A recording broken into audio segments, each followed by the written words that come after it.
মধ্যপ্রাচ্যে চলমান যুক্তরাষ্ট্র, ইসরায়েল ও ইরানের মধ্যকার আঞ্চলিক সংঘাত সরাসরি প্রভাব পড়তে শুরু করেছে বিশ্ববাজারে।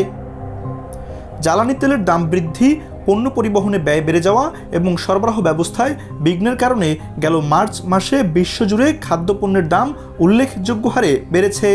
সম্প্রতি জাতিসংঘের এক প্রতিবেদনে উঠে এসেছে এমন সব তথ্য।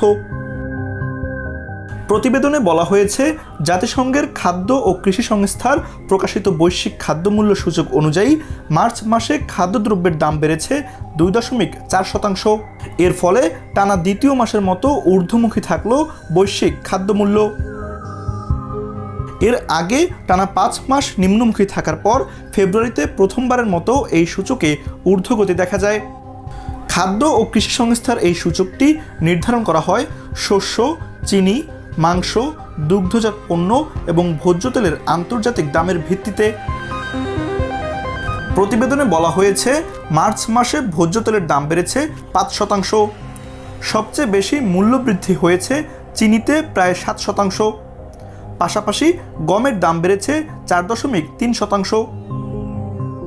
বিশ্লেষকরা বলছেন, মধ্যপ্রাচ্যের এই সংঘাত দীর্ঘায়িত হলে খাদ্য মুদ্রাস্ফীতি আরও তীব্র হতে পারে। কারণ জ্বালানি তেল, সার এবং বিদ্যুৎ উৎপাদন ব্যয় বাড়ায় খাদ্য উৎপাদন থেকে শুরু করে প্রক্রিয়াজাতকরণ ও পরিবহন সব ক্ষেত্রেই খরচ বেড়ে যাচ্ছে। বিশ্বের মোট উৎপাদিত সারের প্রায় 1/3 প্রবাহিত হয় হরমুজ প্রণালী দিয়ে। তবে যুক্তরাষ্ট্র, ইসরায়েল ও ইরানকে ঘিরে চলমান আঞ্চলিক সংঘাতের কারণে এই কৌশলগত নৌপথে সরবরাহ ব্যবস্থা মারাত্মকভাবে ব্যাহত হয়েছে। এতে বৈশ্বিক সার বাজারে চাপ তৈরি হয়েছে।